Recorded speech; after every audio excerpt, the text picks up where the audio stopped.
नमस्कार सबाइके स्वागत जानिए शुरू करছি रामेर सुमति गल्पटिर द्वितीय पर्व।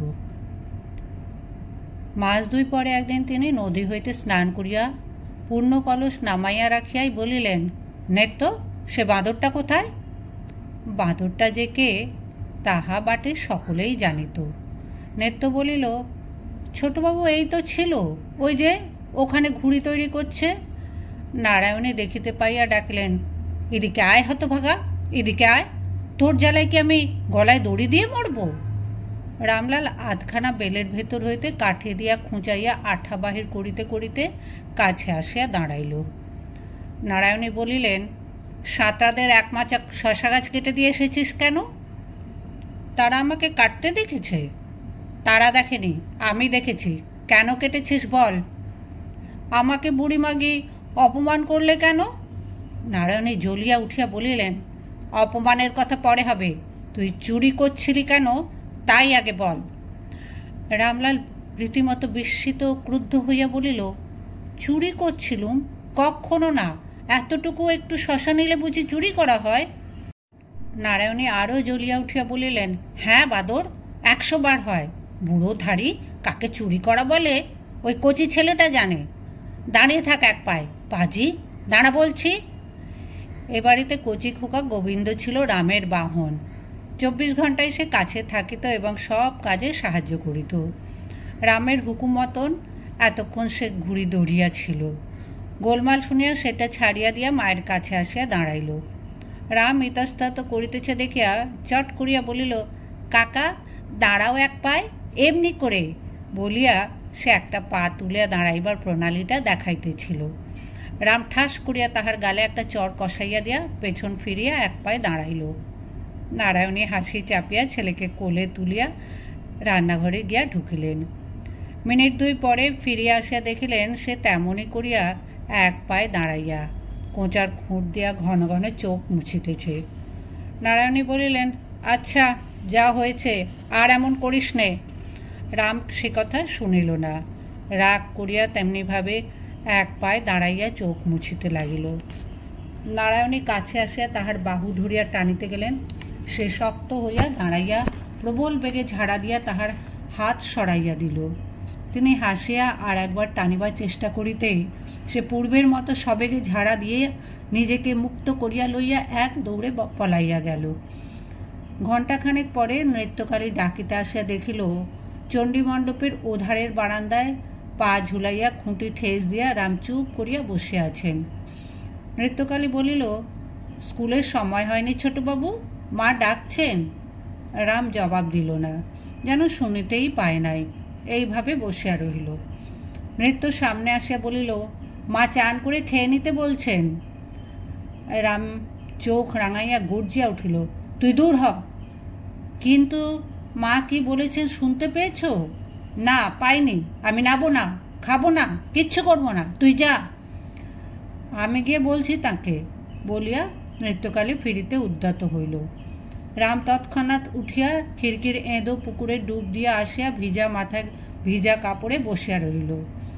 নারায়ণী খবর পাইয়া ব্যাকুল হইয়া ছুটিয়া আসিলেন। ওরে ও ভূত, ও কি করলি? ও ডোবাটায় ভয় কেউ পা ধোয় না, তুই স্বচ্ছন্দে ডুব দিয়ে এলি।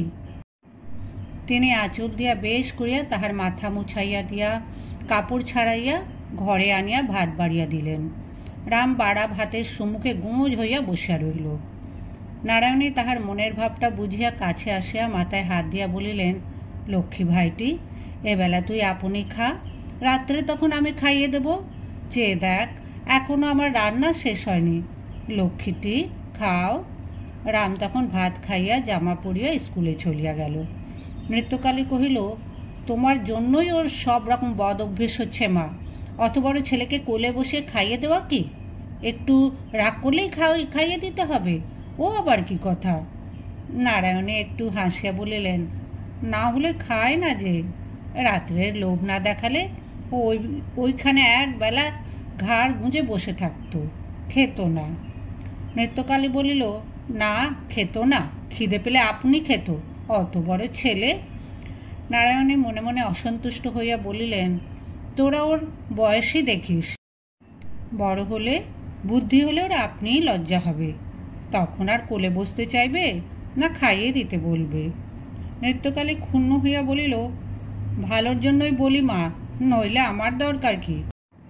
16-17 বছর বয়সে যদি ওর জ্ঞান বুদ্ধি না হয় তবে হবে কবে? নারায়ণী এবার রাগ করিলেন, বলিলেন, জ্ঞান বুদ্ধি সকল মানুষের এক সময় হয় না নেত্য, কারো বা 2 বছর আগে, কারো বা 2 বছর পরে, আর হোক ভালো না হোক ভালো, তোদেরই বা এত দুর্ভাবনা কেন? নেত্য বলিল, ওই তোমার দোষ মা, ও যে কীরকম দুষ্টু হয়ে উঠেছে তা তো নিজেও দেখতে পাচ্ছ। পাড়ার লোকে বলে তোমার আদরেইও। নারায়ণের রুক্ষস্বরে বলিলেন, পাড়ার লোকে আদরটাই দেখে, শাসনটা দেখে না, কিন্তু তুই তো পাড়ার লোক নস। সমস্ত সকালবেলাটা যে এক পায়ে দাঁড়িয়ে কাঁদলে, পচা পুকুরে ডুব দিয়ে এলে, ভগবান জানেন জ্বর হবে না কি হবে, তারপরে কি বলিস উপোস করিয়ে স্কুলে পাঠিয়ে দিতে? ঘরে বাইরে আমার অত গঞ্জনা সহ্য হয় না নেত্য। বলিতে বলিতে তাহার স্বর রুদ্ধ হইয়া 2 চোখ জলে ভরিয়া আসিল। আঁচল দিয়া তিনি চোখ মুছিলেন। এই কথা লইয়া কাল রাত্রে স্বামীর সঙ্গেও যে সামান্য কলহ হইয়া গিয়াছিল সে কথা নেত্য জানিত না। অত্যন্ত লজ্জিত ও দুঃখিত হইয়া সে বলিল, ও কি মা, কাঁদো কেন? মন্দ কথা তো আমি কিছু বলিনি, লোকে বলে তাই একটু সাবধান করে দেওয়া। নারায়ণী চোখ মুছিয়া বলিলেন, সকল মানুষকে ভগবান একরকম করেন না। ও একটু দুষ্টু বলেই আমি যার তার কথা চুপ করে সহ্য করি, কিন্তু আদর দেবার খোঁটা লোকে দেয় কি বলে? তারা কি চায় ওকে আমি কেটে নদীর জলে ভাসিয়ে দিয়ে আসি? তাহলেই বোধ করি তাদের মনস্কামনা পূর্ণ হয়। বলিয়া কোনরূপে উত্তরের প্রতীক্ষা মাত্র না করিয়া তিনি দ্রুত পদে চলিয়া গেলেন। নৃত্যকালে এতটুকু হইয়া গিয়া মনে মনে বলিতে লাগিল, জানি না বাপু, সব বিষয়ে যে মানুষের এত বুদ্ধি, এত ধৈর্য, সে কেন এইটুকু কথা বুঝতে পারে না? আর শাসন তো ভারী।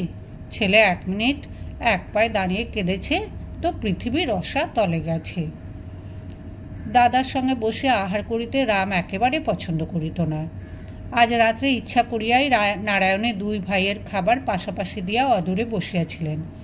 রাম ঘরে ঢুকিয়াই লাফাইয়া উঠিল, যাও, আমি খাবো না, কিছুতেই খাবো না। নারায়ণে বলিলেন, তবে শুগে যা। তাহার গম্ভীর কণ্ঠস্বরে রামের লাফানি বন্ধ হইল, কিন্তু সে খাইতে বসিল না, চুপ করিয়া দাঁড়াইয়া রহিল। রান্নাঘরের আর একটা দরজা দিয়া শ্যামলাল ঘরে ঢুকিতেই রাম ঝড়ের মতো বাহির হইয়া গেল। শ্যামলাল ধীরে সুস্থে খাইতে বসিয়া বলিলেন, রেমো খেলে না যে? নারায়ণের সংক্ষেপে বলিলেন, ও আমার সঙ্গে খাবে। আহার শেষ করিয়া শ্যামলাল চলিয়া যাইবা মাত্রই রাম 1 মুঠা ছাই লইয়া ঘরে ঢুকিয়া বলিল, আমি কাউকে খেতে দেব না, সকলের পাতে ছাই দিয়ে দেব। দি? নারায়ণী মুখ তুলিয়া বলিলেন, দিয়ে একবার মজা দেখ না। রাম ছাই মুঠা হাতে করিয়া সুর বদলাইয়া বলিল, ভারী মজা, সকালবেলা আমাকে ঠকিয়ে ভাত খাইয়ে দিয়ে এখন মজা দেখো না। তুই খেলি কেন? তুমি যে বললে রাত্রিরে। বুড়ো খোকা, পরের হাতে খেতে তো লজ্জা করে না? রাম আশ্চর্য হইয়া বলিল, পরের হাতে কোথায়? তুমি যে বললে। নারায়ণী আর তর্ক না করিয়া বলিলেন, আচ্ছা যা, ছাই ফেলে দিয়ে হাত ধুয়ে আয়, কিন্তু আর যদি কোনো দিন খেতে চাস। খাওয়ানো তখনও শেষ হয় নাই। নৃত্যকালী বিনা প্রয়োজনে একবার দরজার সম্মুখ দিয়া ভেতরে দৃষ্টি নিক্ষেপ করিয়া ওদিকের বারান্দায় চলিয়া গেল। নারায়ণী দেখিয়া বলিলেন, রাম, কখনো কি একটু শান্ত হবি নে ভাই? ভগবান কোনোদিন কি তোর একটু সুমতি দেবেন না? লোকের কথা যে আমি আর সহ্য করতে পারি নে। রাম মুখের ভাত গিলিয়া লইয়া বলিল, কে লোক, তার নাম বলো। নারায়ণী নিঃশ্বাস ফেলিয়া বলিলেন, ব্যাস, কে লোক, ওকে তার নাম বলে দাও। কিন্তু মাস কয়েক পরে সত্যই নারায়ণী অসহ্য হইয়া উঠিল। তাহার বিধবা মা দিগম্বরী 10 বছরের কন্যা সুরধনীকে লইয়া এতদিন কোনো মতে তাহার ভাইয়ের বাড়িতে দিন কাটাইতেছিলেন। হঠাৎ সেই ভাইটির মৃত্যু হওয়ায় তাহার আর দাঁড়াইবার স্থান রহিল না। নারায়ণীর স্বামীকে সম্মত করাইয়া তাহাদিগকে আনাইতে লোক পাঠাইয়া দিলেন।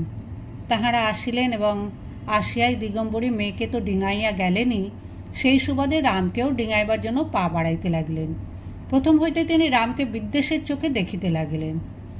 আজ সকালবেলা রাম 2-3 হাত লম্বা একটি অশ্বত্থ চারা আনিয়া উঠানের মাঝখানে পুঁতিতে আরম্ভ করিয়া দিল। রান্নাঘরের দাওয়ায় বসিয়া দিগম্বরী মালা ঘুরাইতে ঘুরাইতে সমস্ত লক্ষ্য করিয়া তীক্ষ্ণ স্বরে বলিলেন, ওটা কি হচ্ছে রাম? রাম তাহার দিকে চাহিয়া বলিল, অশ্বত্থ গাছটা বড় হলে বেশ ছায়া হবে গো, মাস্টারমশাই বলেছে অশ্বত্থের ছায়া খুব ভালো। গোবিন্দ, যা ঘটি করে জল নিয়ে আয়। ভোলা, মোটা দেখে একটা বাঁশ কেটে আন, বেড়া দিতে হবে, নইলে গরু বাছুরে খেয়ে ফেলবে। দিগম্বরী হাড়ে হাড়ে জ্বলিয়া গিয়া বলিলেন, উঠানের মাঝখানে অশ্বত্থ গাছ, এমন সৃষ্টি ছাড়া কাণ্ড কখনো বাপের বয়সে দেখিনি বাবা। রাম সে কথায় কর্ণপাতও করিল না। গোবিন্দ তাহার সামর্থ্য অনুযায়ী একটি ছোট ঘটি করিয়া জল আনিয়া উপস্থিত করিয়াছিল। রাম তাহার হাত হইতে ঘটিটি লইয়া সস্নেহে হাসিয়া বলিল, এইটুকু জলে কি হবে রে পাগলা, তুই বরং দাঁড়া এখানে, আমি জল আনি গে। তাহার পর ঘড়া ঘড়া জল ঢালিয়া সমস্ত উঠানটা কাদা করিয়া রাম যখন গাছ পোতা শেষ করিয়াছে, তখন নারায়ণী নদী হইতে স্নান করিয়া ফিরিয়া আসিলেন। দিগম্বরী এতক্ষণ তুষের আগুনে দগ্ধ হইতেছিলেন, কারণ তাহার চোখের সম্মুখে এই হিতকর বিরাট অনুষ্ঠানটি আরম্ভ হইয়া প্রায় সমাধা হইয়া উঠিয়াছিল। তিনি মেয়েকে দেখিতে পাইয়াই চিৎকার করিয়া উঠিলেন, দেখ না রানী, যে দেখ, তো দেওরের কাণ্ডটা একবার দেখ।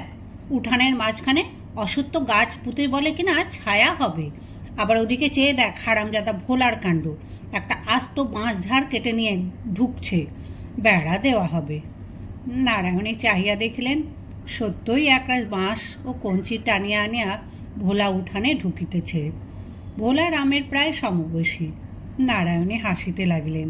ওদিকে মায়ের ক্রুদ্ধ ব্যস্ত ভাব, এদিকে রামের এই পাগলামি, সমস্ত জিনিসটাই তাহার কাছে পরম হাস্যকর ব্যাপার বলিয়া ঠেকিল। হাসিয়া বলিলেন, উঠানের মাঝখানে অশ্বত্থ গাছ কি হবে রে? রাম আশ্চর্য হইয়া বলিল, কি হবে কি বৌদি, কেমন চমৎকার ঠান্ডা ছায়া হবে বলো তো। আর এই যে ছোট ডালটি দেখছ, উটি বড় হলে, এই গোবিন্দ আঙুল দেখাস নে, বড় হলে গোবিন্দর জন্য একটা দোলা টাঙিয়ে দেবো। ভোলা, একটু উঁচু করে বেড়া দিতে হবে, নইলে কালি গলা বাড়িয়ে খেয়ে নেবে। দে কাটারিখানা, আমার হাতে দে, তুই পারবি নে। খটখট ঠক ঠক করিয়া বাঁশ কাটা শুরু হইয়া গেল। নারায়ণী হাসিতে হাসিতে কক্ষস্থিত পূর্ণ কলস রান্নাঘরে রাখিয়া দিতে চলিয়া গেলেন।